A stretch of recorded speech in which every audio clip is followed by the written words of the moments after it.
ಈ ಪ್ರಕರಣ ನಡೆದು 5 ವರ್ಷಗಳೇ ಕಳೆದಿದೆ. ಪ್ರಕರಣ ನಡೆದು ಬರೋಬ್ಬರಿ 5 ವರ್ಷ ಆಗಿದೆ. ಅಪರಾಧ 2 ದಿನ 2 ತಿಂಗಳ ಮುಂಚೆ ಆಗಿದ್ದಲ್ಲ ಅನ್ನೋ ಪ್ರಶ್ನೆಯನ್ನ ಕೂಡ ಇಲ್ಲಿ ಎತ್ತಲಾಗಿದೆ. ರೇವಣ್ಣ ಪರ ಹಿರಿಯ ವಕೀಲ ಸಿ.ವಿ. ನಾಗೇಶ್ ಅವರು ವಾದ ಮಂಡನೆ ಮಾಡಬೇಕಾದ್ರೆ ಹೇಳ್ತಾ ಇರೋ ವಿಚಾರ, ಈ ವಾದಕ್ಕೆ ಎಸ್ಪಿಪಿ ಆಕ್ಷೇಪವನ್ನ ವ್ಯಕ್ತಪಡಿಸಿದ್ದಾರೆ. ಅಂದ್ರೆ ಅವರು ಮಧ್ಯದಲ್ಲಿ ಎಂಟರ್ ಆಗಿದ್ದಾರೆ. ಹೊಳೆನರಸೀಪುರ ಪ್ರಕರಣದಲ್ಲಿ ಜಾಮೀನನ್ನ ಕೊಡಬಹುದು. ಸಂತ್ರಸ್ತೆ ಏಪ್ರಿಲ್ 28ನೇ ತಾರೀಕು ದೂರನ್ನ ಕೊಟ್ಟಿದ್ದಾರೆ.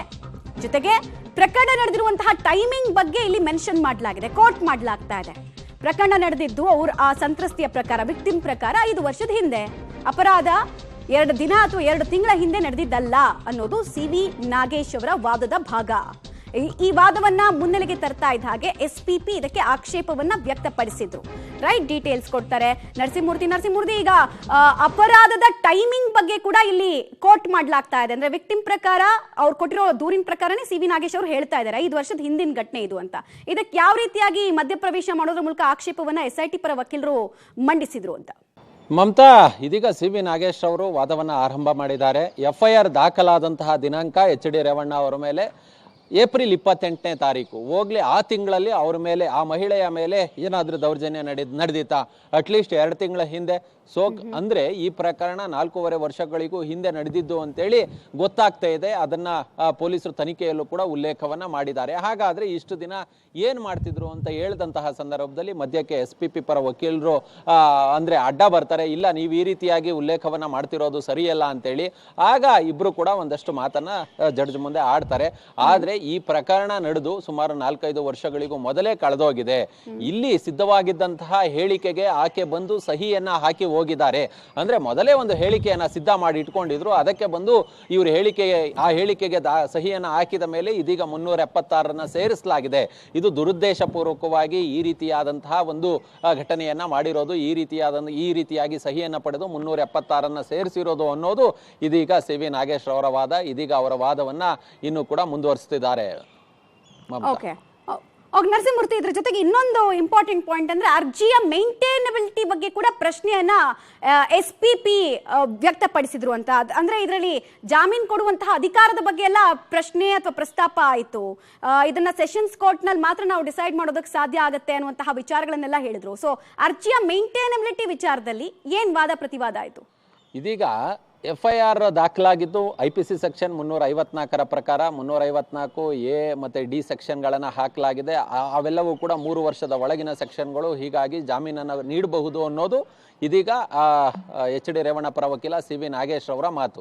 ಅಂದರೆ ಇಲ್ಲಿ ಆ ಸಬ್ ಇನ್ಸ್ಪೆಕ್ಟರ್ ಎಫ್ಐಆರ್ ಅನ್ನು ದಾಖಲು ಮಾಡುವ ಸಂದರ್ಭದಲ್ಲಿ ಯಾವಾಗ ಇದು ನಿಖರವಾಗಿ ಇನ್ಸಿಡೆಂಟ್ ಆಯಿತು ಅನ್ನೋದನ್ನು ಕೂಡ ನಮೂದು ಮಾಡಿಲ್ಲ. ಮೊದಲಿಗೆ ಇವರು 354 ಸೆಕ್ಷನ್ಸ್ ಅನ್ನು ಹಾಕೊಂಡು ಇದೀಗ ಯಾರೋ ಇಲ್ಲಿ ಬಂದು ತಯಾರಿ ಮಾಡಿ ಇಟ್ಟಿದ್ದಂತಹ ಹೇಳಿಕೆಗೆ ಆಕೆ ಬಂದು ಇಲ್ಲಿ ಸಹಿಯನ್ನ ಹಾಕ್ತಾರೆ, ಆ ಬಳಿಕ ಇವರು 376 ಸೇರಿಸ್ತಾರೆ ಅಂತ ಹೇಳಿದ್ರೆ ಇದರ ನೈಜತೆಯನ್ನ ತಾವು ಅರಿಬೇಕು ಅನ್ನೋ ನಿಟ್ಟಿನಲ್ಲಿ ಇದೀಗ ಸಿ.ವಿ. ನಾಗೇಶ್ ಅವರು ಹೇಳ್ತಿರೋದು ಮಮತಾ. ಹೀಗಾಗಿ ಇಲ್ಲಿ ಎಲ್ಲೋ ಒಂದು ಕಡೆ ಇಂಟೆನ್ಷನಲಿ ದುರುದ್ದೇಶಪೂರ್ವಕವಾಗಿ ಈ ಸೆಕ್ಷನ್ ಅನ್ನ ಆಡ್ ಮಾಡಲಾಗಿದೆ. ಇದುವರೆಗೂ ಎಸ್ಪಿಪಿ ಪರ ವಕೀಲರು ಹೇಳಿದಂತಹ ವಾದ ಏನಿದೆ ಅದಕ್ಕೆ ಇಲ್ಲಿ ಯಾವುದೇ ಆಧಾರಗಳಿಲ್ಲ. ಅತ್ಯಾಚಾರ ಆಗಿರೋದ್ರ ಬಗ್ಗೆ ಯಾವುದೇ ಕುರುಹಿಲ್ಲ, ಅಥವಾ ಅತ್ಯಾಚಾರ ಆಗಿದೆ ಅನ್ನೋದ್ರ ಬಗ್ಗೆ ಯಾವುದೇ ಎವಿಡೆನ್ಸ್ ಇಲ್ಲ. ಹೀಗಾಗಿ ಇಲ್ಲಿ ಯಾವ ರೀತಿಯಾಗಿ ಈ ಒಂದು ಚಿತ್ರಣವನ್ನ ಎಳೆಯಲಾಗಿದೆ, ಈ ಎಫ್ಐಆರ್ ಅನ್ನ ಮಾಡಲಾಗಿದೆ ಅನ್ನೋದ್ರ ಮೇಲೆ ಇದೀಗ ಎಚ್.ಡಿ. ರೇವಣ್ಣ ಪರ ವಕೀಲರು ಸಿ.ವಿ. ನಾಗೇಶ್ ಅವರು ಕೋರ್ಟ್ನಲ್ಲಿ ಬೆಳಕು ಚೆಲ್ಲುವ ಕೆಲಸವನ್ನ, ವಾದವನ್ನ ಮಾಡುವ ಕೆಲಸವನ್ನ ಮಾಡ್ತಿದ್ದಾರೆ. ಸಾಮಾನ್ಯವಾಗಿ ನರಸಿಂಹಮೂರ್ತಿ, ಈಗ ವಿಚಾರಣೆಗೆ ಬನ್ನಿ ಅಂತ ನೋಟಿಸ್ ಕೊಟ್ಟ ಮೇಲೂ ಬಂದಿರಲ್ವಲ್ಲ, ಅದನ್ನ ಈ ತರದ ಜಾಮೀನು ಅರ್ಜಿಯ ಸಂದರ್ಭದಲ್ಲಿ ಕೋರ್ಟ್ ಗಮನಕ್ಕೆ ಹೇಗೆ ತರೋ ಪ್ರಯತ್ನಗಳು ಆಯ್ತು ಇವತ್ತು ಕೂಡ? ಐ ಹೋಪ್ ಅದನ್ನ ಕೋರ್ಟ್ ಮಾಡಿದ್ರು ಅಂತ, ವಿಚಾರಣೆ ಕರೆದಿದ್ರು ಕೂಡ ಬಂದಿಲ್ಲ ಅವರು ಅಂತ ಎಸ್ಪಿಪಿ ವಾದ ಮಂಡನೆ ಮಾಡ್ತಾ ಇದ್ದದನ್ನ ನಾವು ಆಲಿಸ್ತಾ ಇದ್ವಿ ಅಂತ.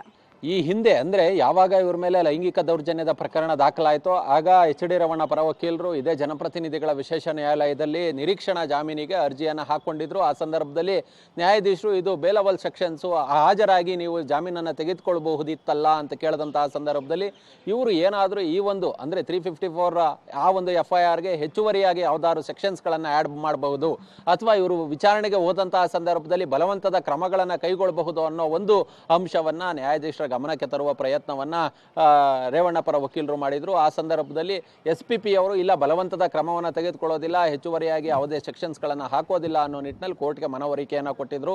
ಕಾಲಘಟ್ಟದಲ್ಲಿ ಮೊದಲಿದ್ದಂತಹ SPPಯನ್ನ ಅವರ ಬದಲಿಗೆ ಬೇರೆ ಇಬ್ಬರು SPPಗಳನ್ನು ನೇಮಕ ಮಾಡಲಾಯಿತು. ಮೊದಲಿದ್ದ SPP ಅವರು ಹಿಂದೆ ಸರಿದ್ರು ಪ್ರಕರಣದಲ್ಲಿ. ಈಗ ಹೆಚ್ಚುವರಿಯಾಗಿ 376 ಅನ್ನು ಆ್ಯಡ್ ಮಾಡಲಾಗಿದೆ. ಹೀಗಾಗಿ ಈ ಜಾಮೀನೇನಿದೆ ಇದನ್ನು ಕೊಡಬಾರ್ದು ಅನ್ನೋದು SPP ಪರ ವಕೀಲರ ವಾದ. ಈ ಸೆಕ್ಷನ್ಸ್ ಅನ್ನ ಹೇಗೆ ಹಾಕಲಾಯಿತು, ಇದರಲ್ಲಿ ಯಾವ ರೀತಿಯ ದುರುದ್ದೇಶ ಇದೆ ಅನ್ನೋದು CV ನಾಗೇಶ್ ರವರ ವಾದ. ಇದಿನ್ನೂ ಕೂಡ ಕೋರ್ಟ್ನಲ್ಲಿ ನಡೀತಿದೆ. ಬಹುಶಃ CV ನಾಗೇಶ್ ರವರ ವಾದ ಮುಗಿದ ಮೇಲೆ ಮತ್ತೆ ಪ್ರತಿ ಕೌಂಟರ್ ಆಗಿ ಮತ್ತೆ ಅವರು ಕೂಡ SPP ಪರ ವಕೀಲರು ಮತ್ತಷ್ಟು ವಾದವನ್ನು ಮಂಡನೆ ಮಾಡಬಹುದು. ಇನ್ನೂ ಕೂಡ ಕೋರ್ಟ್ನಲ್ಲಿ ವಾದ ಪ್ರತಿವಾದ ಇದು ನಡೀತಿದೆ. ಮಮತಾ.